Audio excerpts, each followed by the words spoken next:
अस्सलाम वालेकुम मेरे डरे सहमे दोस्तों, उम्मीद करती हूँ कि आप सब खैरियत से होंगे। अल्लाह पाक आपको और मुझे हर नागहानी आफत से, हासिदीन की हसद से, नजर के लग जाने से, जादू टोने से और अपनी मखलूक के हर किस्म के शर से महफूज रखे, आमीन। मैं हूँ आपकी दोस्त डरपोकनी और मेरे चैनल पर कुछ मेरी और आप लोगों की हकीकी खौफनाक कहानियां सुनाई जाएंगी। अपनी कहानियां हमें डरपोकनी@gmail.com पर भेज सकते हैं। लिंक डिस्क्रिप्शन में दे दिया गया है। लास्ट वीडियो में आपने मुझसे मुतल्लिक पैरानॉर्मल इंसिडेंट्स के बारे में सुना था। अगर वो भी कंटिन्यू रखना है तो कमेंट्स में वो भी बताना, ताकि उसका नया पार्ट भी मैं आपको सुना सकूं। बाकी ये कहानी मुझे मेरी फ्रेंड ने बताई थी, तो शुरू करते हैं। निम्रा अंदरून लाहौर में रहती थी। उसकी शादी होने वाली थी और घर में शादी की तैयारियां जोरों पर थी। सब कुछ खुशी खुशी चल रहा था, लेकिन फिर एक दिन निम्रा अचानक बीमार हो गई। कई हफ्ते बीमारी में गुजारने के बाद जब चेकअप करवाया गया तो पता चला कि निम्रा को टीबी है। मर्ज इतनी शिद्दत अख्तियार कर चुका था कि चंद हफ्तों में ही वो बिस्तर पर लग गई और हिलने जुलने के भी काबिल न रही। लेकिन फिर एक रात उसकी मामा को कमरे में किसी के चिल्लने की आवाज आई। जब वो निम्रा के कमरे में गई तो देखा निम्रा वहाँ मौजूद नहीं थी। अब चिल्लने की आवाज छत से आ रही थी। निम्रा की मामा फौरन ऊपर गई तो उन्होंने देखा कि निम्रा नंगे पांव छत पर तेजी से भाग रही है। जैसे ही निम्रा ने अपनी माँ को देखा तो वो गिर गई और बेहोश हो गई। इसकी माँ ने फौरन इसके भाई और बाबा को बुलाया और मिलकर इसे नीचे उतारा। 2 दिन बाद जब निम्रा को होश आया तो वो कमजोरी की वजह से बोल भी नहीं पा रही थी। सब परेशान थे कि ये सब कैसे हो सकता है जबकि वो इतनी कमजोर है। फिर एक रात निम्रा की छोटी बहन पानी लेने के लिए उठी तो उसने निम्रा के कमरे से रोने और बातों की आवाजें सुनी। जब उसने देखा कि निम्रा दीवार की तरफ मुंह करके रो रही थी और किसी और जुबान में बातें भी कर रही थी। जैसे ही उसकी बहन अंदर जाने लगी, दरवाजा खुद बखुद उसके मुंह पर जोर से बंद हो गया। वो डर के मारे चीखने लगी। सब आ गए और दरवाजा खुला तो निम्रा फिर से बेहोश मिली। निम्रा का बार बार बेहोश होना डॉक्टर्स के लिए भी परेशानी बन गया था। किसी के मशवरे पर उन्होंने घर में दम करवाने का सोचा और मौलाना साहब को बुलाया। जब दम का वक्त आया तो निम्रा अपने कमरे से बाहर ही न निकली। लेकिन जब दम शुरू हुआ तो निम्रा ने जोर जोर से चीखना शुरू कर दिया और अपने कमरे से बाहर आकर दम वाला पानी भी गिरा दिया। उसके बाद वो किसी और जुबान में जोर जोर से मुझसे में बात करने लगी और मौलाना साहब पर हमला करने की कोशिश करने लगी। निम्रा की ताकत इतनी थी कि उसके भाई और बाप भी उसे मुश्किल से रोक पा रहे थे।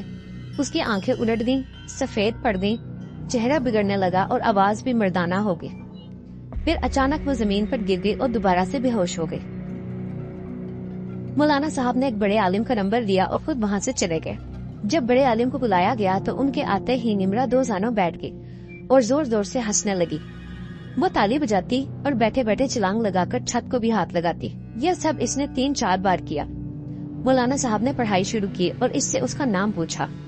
जब पढ़ाई का अमल ज्यादा होने लगा तो वो बोली, मुझे किसी ने भेजा है इस लड़की के लिए ताकि इसकी शादी ना हो, क्योंकि इसकी शादी उसके बेटे से नहीं हुई। मौलाना ने पूछा कि किसने भेजा है, तो उसने बताया कि इसकी खाला ने किसी सफली अमल वाले से अमल करवाया है। मेरा नाम गगनदीप है और इसके लिए समरीन यानी निम्रा की खाला ने मुझे हिंदुस्तान से बुलाया है। मौलाना साहब ने हैरान होकर पूछा कि ये कैसे मुमकिन है, तो वो बोली, मेरी अस्थियां मंगवाई गई और इसको खाने की चीजों में मिला मिलाकर इसे खिलाया गया। अब मैं इसका हिस्सा हूँ, मैं यहाँ से नहीं जाऊंगा। मौलाना साहब के काफी पढ़ाई करने और निगोशिएशन करने पर वो बोला, ठीक है मैं यहाँ से चला जाऊंगा, लेकिन इसके लिए मुझे हर महीने में 1 बार छत पर खून देना पड़ेगा और ये सारी जिंदगी के लिए होगा, फिर मैं इसे छोड़ दूंगा। घर वाले इस बात पर राजी हो गए। मौलाना साहब ने उससे कहा, ठीक है, लेकिन जाते हुए हमें कोई निशानी दो ताकि हमें पता लगे कि तुम वापस नहीं आओगे। उसने कहा, लो फिर निशानी। ये कहकर निम्रा फिर से बेहोश हो गई और उनका गिराज के पास लगा हुआ शीशा एकदम से टूटकर गिर गया। इसके बाद से निम्रा बेहतर होती गई और वो लोग हर महीने एक मुर्गी ज़बह करके छत पर रखाते और सारा खून भी एक बर्तन में भर के रखते थे صبح تک وہاں صرف ہڈیاں ملتی اور وہ برتن بھی خالی ہوتا تھا۔ نمرا کی خالہ جس نے یہ سفلی عمل کروایا تھا اس کا انجام بھی کافی برا ہوا۔ جیسے ہی نمرا کی حالت بہتر ہونے لگی اس خالہ کا عمل ناکام ہو گیا۔ خالہ خود عجیب و غریب بیماری میں مبتلا ہو گئی۔ پہلے پہل اس کے جسم پر عجیب سے دبے نمودار ہوئے جو کسی دوائی سے ٹھیک نہیں ہو رہے تھے۔ پھر اس کی ذہنی حالت بھی خراب ہونے لگی۔ وہ اکثر اوقات خود سے باتیں کرتی اور راتوں کو بے چین ہو کر جاگتی اور چیختی۔ گھر والوں نے جب علاج کروانے کی کوشش کی تو ڈاکٹرز نے بھی کوئی واضح وجہ نہ بتائی۔ کچھ مہینوں بعد خالہ نے اپنی باتوں میں اس گگن دیپ کا ذکر کرنا شروع کر دیا جسے اس نے نمرا کے خلاف بھیجا تھا۔ وہ کہتی کہ گگن دیپ اب اس کے پیچھے ہے اور اب اسے وہ معاف نہیں کرے گا۔ ایک رات خالہ کی چیخوں کی آواز سن کر گھر والے اس کے کمرے میں پہنچے تو وہ بے ہوشی کی حالت میں زمین پر پڑی تھی۔ ڈاکٹرز نے اسے بچانے کی کوشش کی لیکن وہ کبھی بھی ہوش میں نہ آ سکی اور چند دن بعد ہی اس کا انتقال ہو گیا۔ اس کے انتقال کے بعد گھر والوں نے اس کے سامان کی تلاشی دی تو انہیں کچھ تعویذ اور ہندوانہ سفلی عمل کے نشانات ملے جنہیں دیکھ کر وہ لوگ خوفزدہ ہو گئے۔ خالہ کا انجام اس بات کی نشانی بن گیا کہ جو کوئی بھی ناپاک ارادوں سے دوسروں کے خلاف جادو یا سفلی عمل کا سہارا لیتا ہے اس کا انجام برا ہی ہوتا ہے۔ نمرا کے گھر والے آج بھی اس واقعہ کو یاد کرتے ہیں اور ہر بار خدا کا شکر ادا کرتے ہیں کہ انہوں نے بر وقت عالم سے مدد حاصل کی ورنہ شاید نمرا کی زندگی بھی تباہ ہو جاتی۔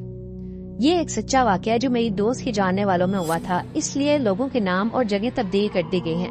اب وہ لڑکی خیر بالکل ٹھیک ہے، اس کے 3 بچے بھی ہیں، وہ شوہر کے ساتھ بالکل خوش ہے اور اس کے گھر والے آج بھی چھت پہ خون مہیا کرتے ہیں ہر مہینے۔ اگر آپ کو یہ سٹوری اچھی لگی تو ہمیں کمنٹس میں ضرور بتائیں، چینل کو سبسکرائب کریں تاکہ میں اس انسانوں اور جنوں سے بڑی دنیا میں گم نہ ہو جاؤں۔ اپنا خیال رکھیں، نماز کی پابندی کریں، ذکر و اذکار کریں۔ ملتے ہیں اگلی ویڈیو میں، تب تک کے لیے فی امان اللہ۔